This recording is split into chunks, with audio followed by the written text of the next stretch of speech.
All right, welcome back to Hall of Fame. The name is Anderson, and I'm back. Don't forget to subscribe and hit the notification bell to get bits and bits of amazing news, analysis, and reaction on this channel. So the first quarterfinal game will be Spain versus Germany. It will be an amazing game.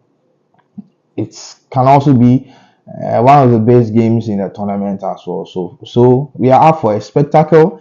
But then Spain have shown amazing exploits in the tournament so far. They started pretty well with Croatia, scoring Croatia 3 goals to 0, although they didn't dominate by possession. That's after 136 games into that game. That was the first time Spain didn't dominate the game by possession, where Croatia dominated with 53% of their possession. But then they managed to score 3 goals and they won that game.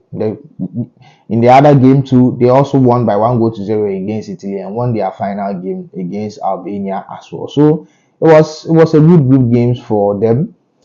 They won by 4 goals to 1 against Georgia. It was a good game for them, complete game for them. They dominated every aspect of the game, and they've been using one approach throughout the tournament, and it has been very significant and very helpful for them in this one. But headed towards this game, I don't know whether they will use this game and an approach that has helped them so much. I think they will stick to it. Headed towards this game, the Spain tend to use wide spaces more. They tend to use their wingers, their prolific wingers in there with Nico Williams and Yamal, the 16 years old wonder kid in that setup. He's been doing so well for Spain. They tend to use them with amazing counter attacking style, and also use them in wide spaces as well. With Spain being the team that has completed most dribbles in the tournament so far, 26%, above 26%, that is 26.3% dribbles in the setup, and the key players in this factor are Nico Williams and also Lamine Yamal in there. So in their approach, Spain starts with a back line of 4 and with a midfield of 3 and also attackers of 3 as well, with Lamine Yamal, Morata in the middle, and Nico Williams at the left side of attack. Fabian Ruiz in the middle, with Rodrigo Cascante in the middle as well, and also Pedri in the middle, somewhere right side of the middle, with Fabian Ruiz on the left side of the middle, and Rodrigo Cascante being the deep lying playmaker. He's so instrumental in their setup. And the back 4, it actually started with Nacho in the centre back position, pairing with Lenormand. But then in their third game, Aymeric Laporte came on to replace Nacho after the suspension of Nacho as well. And the right back of Dani Carvajal, the good Dani Carvajal, and the left back of Cucurella, who has played so well in the tournament. And I feel like there will be no changes in this one with Simons in the post.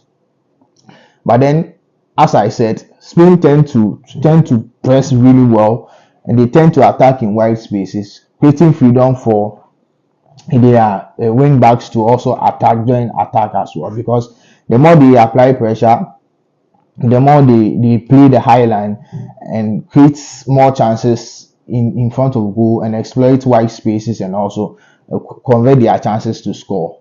But then headed towards this game against Germany will be very difficult for them because they will be facing a German side who are also very narrow in their approach.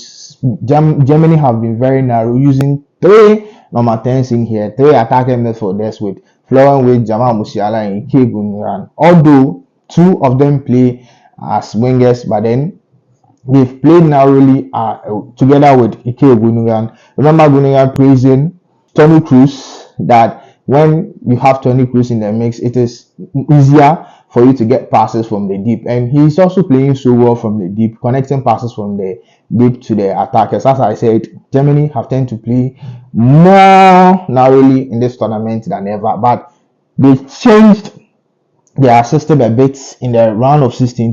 They started with 4-2-3-1 with Neuer, Mittelstadt, and at the right back it was Kimmich with Rudiger and Tah at centre back, Kroos and Andrich double pivots, and also with Ilkay Gundogan, the captain of the side, as the number 10, with Florian Wirtz at the left side of attack, and also Jamal Musiala exceptional young talent in there on the right side of attack, with Kai Havertz being the striker in there. But then they made some tweaks in that lineup in their round of 16th game. Ram came on for Middlesbrough to be on the bench. Ta have sat some of the game. That was the last game in the group stages. He sat on the bench as well. It was Slotterbeck who filled in for him. But then Ta will be back in this lineup, I believe so, with Rudiger. But the creative exploit of Ram in this German team cannot be overlooked.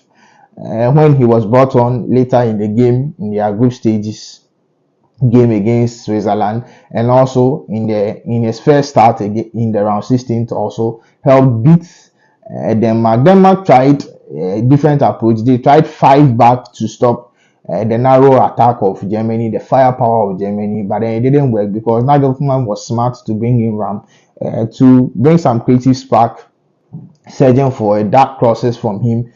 Brought a lot to on the pitch as well, creating 1 goal for Jamal Musiala on the left side of attack to score. So I expect Ram to still be in the mix or in the lineup, but as I said, the midfield battle will be key, with Toni Kroos being narrow, being exceptional with his forward passes and his long balls, and Germany being narrow. I expect Spain to press Kroos really well in this game, and somehow we tend to see that Kroos is press resistant. So that is it.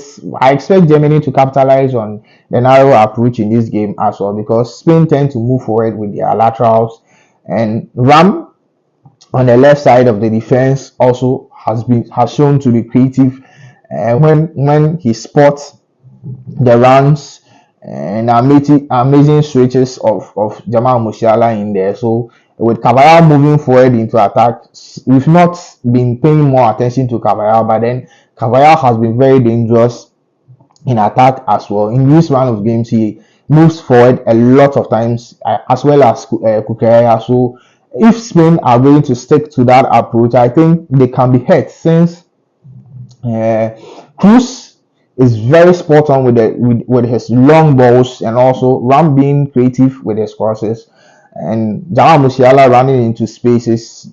Spain can be hurt with this one, with the host nation winning this game. But headed towards this game, Spain have never won against any host nation in tournament as well. So that is a worry for Spain. But at the end of the day, the best team will win. Rodrigo Cascante will be something special in the midfield. I talked about Toni Kroos giving the long balls, exceptional long balls in there. Cascante has also been exceptional with his long balls in this tournament, and this is the first time he's playing as a holding midfielder for Spain in any tournament. Remember, Busquets was there in most of the tournaments, so sometimes he featured as a centre back, or sometimes he came on and paired with Busquets in there as well. So he's been doing amazing exploits in the midfield. So it will be a key battle between two deep lying playmakers, with one spotting his attackers narrowly, and with the other spotting his attackers in wide spaces as well. So it will be an interesting battle for Germany versus Spain. It could be one of the best games or the best game in the tournament so far. So we are for a spectacle in this one as well, but I tip Germany to win this ahead of Spain as well. So thank you for sticking with me through this one. My name has always been Anderson. Don't forget to subscribe and hit the notification bell to get bits and bits of amazing news, analysis, and reaction on this channel. Stay safe and bye bye.